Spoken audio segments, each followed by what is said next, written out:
Hello বন্ধুরা, আসসালামু আলাইকুম। আমি বলতে চলে আসলাম নতুন একটি জোকস নিয়ে। সো বুঝতে পেরেছেন আজকের টাইটেল আর থাম্বনেল দেখে আজকের ভিডিওটি কেমন হবে। দুর্দান্ত হতে চলেছে আজকের ভিডিওটি, তাই না টেনে সম্পূর্ণ ভিডিওটি দেখুন আর ভালো লাগলে একটা সাবস্ক্রাইব করে দেবেন। বল্টু বলতো 8টা পা আছে এবং দুধও দেয়, এটা কিভাবে সম্ভব? 4টা বিয়ে করেন তাহলে সম্ভব। বল্টু বলতো কোন দুইটা জিনিস মানুষ ব্রেকফাস্টের সময় করতে পারে না? এটা তো খুবই সহজ স্যার, লাঞ্চ আর ডিনার। স্যার, কালকে আমি আপনাকে সেলুনে ঢুকতে দেখেছিলাম। তাই নাকি? হ্যাঁ স্যার, আমার একটা জিনিস জানতে ইচ্ছা করতেছে। কি জিনিস? আপনি তো সেলুনে চুলও কাটেননি আবার দাড়িও কাটেননি, তাহলে কি কাটাইতে গেছিলেন?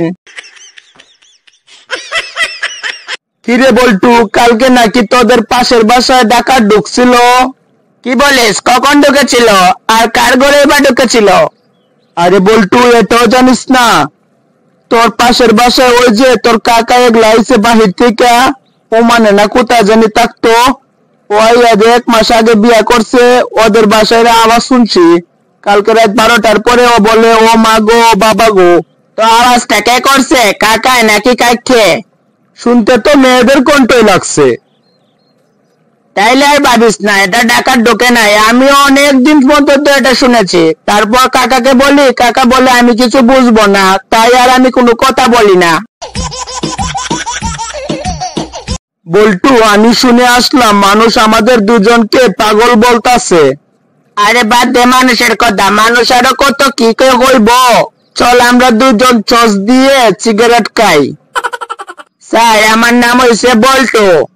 ও, তাহলে তুমি সে বল্টু যে আমার মেয়েকে বিয়ে করার প্রস্তাব দিয়েছিলে?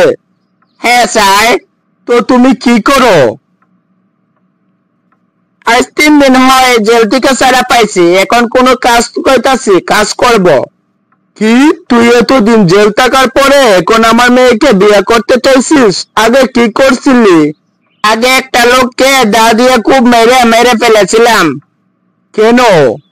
ওই লোকটা ওর মেয়ের সাথে আমাকে বিয়ে দেবে না তাই বলেছিল। না মানে আমার মেয়েকে যেহেতু বিয়ে করতে চাও তাহলে তুমি বিয়ের তারিখটা ঠিক করে যাও। বল্টু, তোর হাতের মোবাইলটা তো খুব সুন্দর। সুন্দরটা হবে আইফোন 14 প্রো ম্যাক্স। তা কত টাকা দিয়ে কিনলি? দুই প্রতিযোগিতা জিতেছি। কি কস, তাহলে কত জনে দৌড়াইছিলি? 3 জন। কে কে? একজন পুলিশ, একজন মোবাইল দোকানদার আর আমি। মিস্টার বল্টু, তো আপনার সমস্যাটা কি বলেন? ডাক্তার সাহেব, আমার ইচ্ছা শক্তি খুবই দুর্বল হয়ে গেছে। খাইতে ইচ্ছে করে না, বইতে ইচ্ছে করে না, খেলতে ইচ্ছে করে না, ইউটিউবে ভিডিও আপলোড দিতে ইচ্ছে করে না। এখন আমি কি করব? আচ্ছা, এখানে কিছু ওষুধ দিয়েছি, তা খেয়ে নেবেন, তাহলে আপনার সবকিছু করতে ইচ্ছা হবে। আচ্ছা, তাহলে চলি ডাক্তার বাবু। কি ব্যাপার, যাচ্ছ কোথায়? আমার ওষুধের টাকাটা দিয়ে যাও। আপনাকে এতক্ষণ কি বললাম, আমার টাকা দিতে ইচ্ছা হয় না। এখন আপনার ওষুধটা খেয়ে দেখি, যদি টাকা দেওয়ার ইচ্ছা হয় তাহলে টাকা এসে দিয়ে যাব না। স্যার, গোসলটা যদি বোটের মতো হইতো তাহলে কতই না ভালো হইতো। কেন, কি হয়েছে? গোসল করতে গিয়ে শুনতাম আমার গোসল হয়ে গেছে, আর এই ঠান্ডা দিনে কতই না ভালো লাগতো। সো ভিউয়ার্স, এই ছিল আজকের ভিডিও। কেমন হয়েছে একটা কমেন্ট করে যাবেন, আর একটা সাবস্ক্রাইব করতে কিন্তু ভুলবেন না। একটা সাবস্ক্রাইব তো ভাইয়া করে দেন না প্লিজ।